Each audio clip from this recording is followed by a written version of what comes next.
Welcome, and thank you for sharing this space with Malia Jones and myself, Imani Maitin.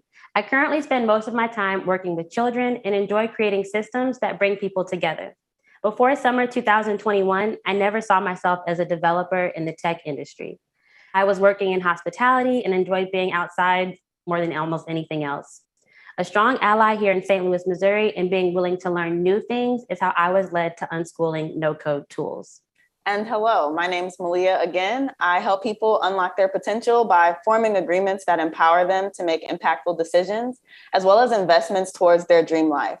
I support businesses with brand discovery and web design, and I also coach tech newbies, career shifters, and millennials on their professional and lifestyle journeys. I believe that developing our individual ability and moving directly in our purpose is the most powerful thing that we can contribute to our communities, and sharing courageous space with others is next on my list. So thank you for choosing to share space here with us today. So what are we talking about today? Whether you're a no-code newbie, an entrepreneur looking to launch, or an educator looking to learn no-code fundamentals, you're in the right place. So have you ever been eager to dive into the subject matter of a class, only to find yourself drowning in busy work that doesn't support your learning? This is where I found myself in most of my learning experiences. I'd start off really hyped and ready to learn, and by the midpoint, I'd end up in one of two places, either disengaged and full of baseline knowledge, or overwhelmed from fulfilling the expectations of the course and facilitating my own separate research and enrichment. So unschooling is my solution to elevating the learning environment from education to enrichment. When teaching people web development fundamentals, I incorporate an unschooling approach. I encourage folks to invest time in learning themselves and how they best receive and process information. This approach requires intentional mentorship and radical candor. So they're provided with a blueprint, and they're responsible for making the key that fits their learning. It includes regular check-ins on their projects, specific skill areas, and professional worldview. Unschooling is continuously crafting and implementing the best learning environment possible. So when you're learning no code or anything for that matter, you need to know what to do and how to do it. You have to learn by doing. So we focus on that. And even if there's pushback in the beginning, this approach tends to grow on folks who are hungry for learning. Exactly, Malia. I was so thankful to have been taught by somebody who understood a person can build and take up space in tech without the same toolbox as the expert developers. I found my fit in tech filling out a fellowship application. I'm a non-traditional student who started learning to code in a totally remote environment during a global pandemic. I had come up with this idea to create an online space where young people could construct a personalized learning environment that met their unique learning needs. Equity in education was one of the most important parts of the mission I was on, so I gave myself 3 months to actualize my potential in the tech world with absolutely no prior experience. And, it was an accident for me. A friend of mine was helping a small startup recruit for a summer coding fellowship. I actually tried to recommend another friend for the program, but the next thing I knew, I was in an email with the CEO of the company receiving details on the process and how excited they were to get started. Long story short, I tried to back out and was encouraged to take the leap. And I struggled through my first half of the summer learning to code. And after deciding to take some time off to research computational thinking, I really found my sweet spot at the intersection of education, equity, and technology. Without Malia as my guide to unschooling web development, pick the free online math library would still be a wireframe in Figma or a buggy draft in Visual Studio Code. So for us, no code unlocked our potential. No code brought ideas of ours that we thought were only going to be possible with a customized code site. Imani, didn't you think that you came into the summer thinking that you would finish hard coding pick by the end of the summer, but you found something different? Before I coded one line, I had 4 websites I wanted to build for other people. Huge ideas.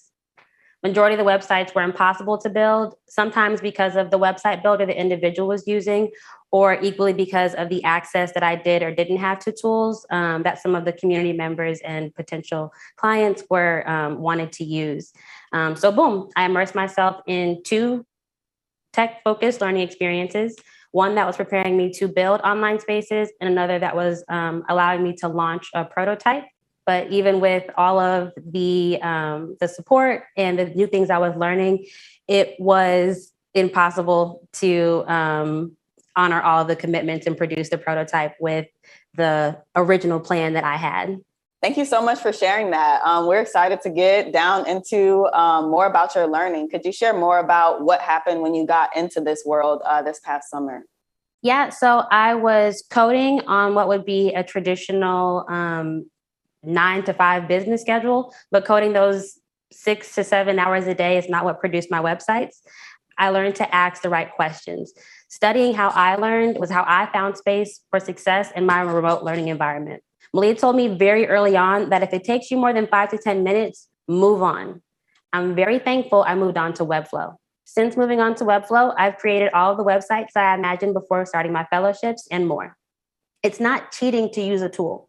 Some projects need to be edited frequently. It's important to give everyone access and the ability to contribute, because what we can make when we work together and maybe paint the roses red instead of replanting the rose bush can be very great. Thank you so much for sharing so much of your journey and your experience in that environment. I want to move on to some things that we also have going on here, which is my perspective as a teacher and a mentor, and kind of how No Code has expanded how I invite people to learn more about web development. So to me, no code plus web development just equals a world of opportunity and autonomy on so many levels. We're seeing individuals, entrepreneurs, and even businesses really learn to leverage no code to actualize their ideas and even expand the ways that their business interacts with their customers or the way that they interact with their students. So Amani, you and I are both inspired by design and empowered by development. So no code really is our sweet spot in the digital realm. We're willing to tinker to make it look and respond and work in the way that we expect it to. But our real value and our real fire comes from building a tool that's usable by folks in really efficient time and in a way that's easy to collaborate. Certainly. You hit it right on the head with that efficiency. Yes. And so now we're going to move on to two of the things that Imani and I actually actualized at the end of this summer and even still working into the fall right now.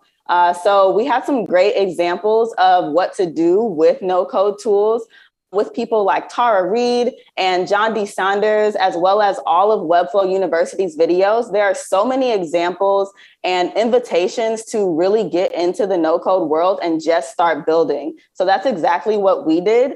For me, I built Malia Magic as a place where people can come to receive support in tech when they're trying to find their way, as well as a place that brands can become empowered and really have someone and a team who is going to listen to their story and bring that to life. While I launched Pick, a free online math library focused on fundamental math support and enabling equity in education. There's a huge gap that's being filled right now by educators and anyone who's working with a young person trying to learn due to the closing of schools and the immense changes that we all experience. That being said, I acknowledge that there was something that needed to be available to young people so that they could do their best to contribute to their learning. And that's how Pick came to life. Yeah, so now just stepping back into this world of our audience, who are people that are ready to build and ready to excel, we wanted to give you guys some core takeaways from us as student and teacher, and kind of a list of things to do, as well as some things to look out for. So first off, we have, you don't know what you don't know. You can just misuse time and energy and even money if you just go out into the world, trying different things and taking every class. There are so many resources. If you Google learn no code, you'll come up with so many great videos and blog posts, and you just might not know where to start, or you might think that you want to start by learning all of them. So we think that the way to solve this problem of not knowing what you don't know is learning to ask purpose-filled questions. And to keep asking questions. Good communication is the bridge between confusion and clarity. Malia, specifically, how has communication played out for you in your previous and professional experiences? Yes, so learning to communicate and ask questions has been integral and extremely expansive for my personal experience. It's actually the first thing that I came into contact when I was in that research of computational thinking that I mentioned before. I would find myself coding or designing and trying to get some outcome, and I just wouldn't be able to get to where I was trying to go. And even though I had a plethora of support of developers and people in the company who were willing to help me, it wasn't until I really learned how to ask my questions in a problem-focused way that I was actually able to receive the support that I needed and the specific resources that I could receive. So learning to communicate in a very specific and strategic way has been really great for me because I've gotten everything that I need to learn and become enriched. So. And how about you? How has yours expanded, especially in this past summer for you? I think big picture, like you said, asking the right questions helped me find my allies. Because this summer I was supported in building a community of people that wanted to see me succeed. And I chose to say see me succeed instead of seeing me learn, because there was so much information that was available. There were so many things that were being taught to me, and I was very hungry to learn. But those things alone did not allow me to have success. And like we talked about earlier, contribute to the bigger community here in St. Louis, Missouri that I so strongly wanted to serve. I was talking to a number of other young Black tech newbies, but we were all working and we were trying really, really hard to create these things that we believe so much in with the World Wide Web and Free Code Camp and We Free Schools and just those things. And of course, Malia over here as our instructor, and working together and talking to each other was how we were able to create the things that we did. Thank you, Amani. It's so important to have a clear understanding of who your allies are, because along your no-code learning journey, or even any learning journey, you may find yourself feeling a lot like Craig in this moment, understanding what his reality is, understanding that there is a problem, but not exactly knowing how to get around it. So having those allies is extremely important for us. And I know something that you and I really shared a lot of conversations about this past summer was imposter syndrome. And I know that for me, one of the talks that we had was especially for us being folks that identify as Black and identify as a part of the BIPOC community. We had a really great talk about replacing your imposter syndrome with audacity and having the audacity to try and succeed, to try and fail and repurpose. So yes, I invite you to share more about how we interacted with imposter syndrome. Yeah, I definitely want to jump on, because when you mentioned having the audacity, it's also having the audacity to really ask for what you want, not just what you need.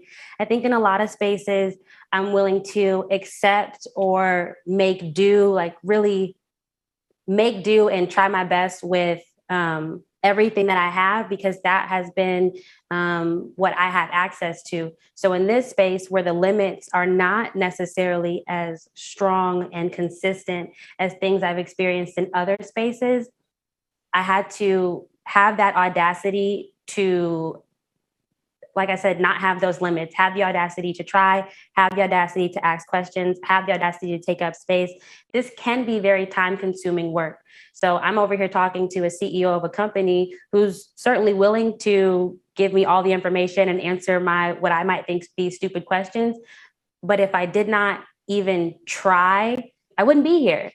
Having the will to even do that was a big part of my overall tech and coding experience. At the end of the day, you all, we want everyone to have the audacity, the courage, and the support to be great. The great thing about no-code tools is the creators of these tools want people to know how to use them. They want you to become masters of these tools. They're crafting stellar content in various forms, videos, written explanations. There are bloggers. There's so many ways to receive presentation assistants. A whole conference. Yeah, illustrations, conference. Yes, there are so many things available for us to get into. So if you haven't started, start today. Start today. Watch the tutorial. We think that there's space in tech for all types of people, because if you have an idea, if you have a service, if you even have something that you think might be helpful for a system that you're already using, come on, try, listen to the podcast, join the Facebook group, talk to me or Malia, Yes, the time is now. Imani, the community is here. The resources are here. Whoever your clients or supporters are, they are waiting. We will help you. Other people will help you. This community will wrap its arms around you. And we encourage you all to be great. So thank you so much for sticking with us for this talk. We're excited to see what you all create. Many thanks.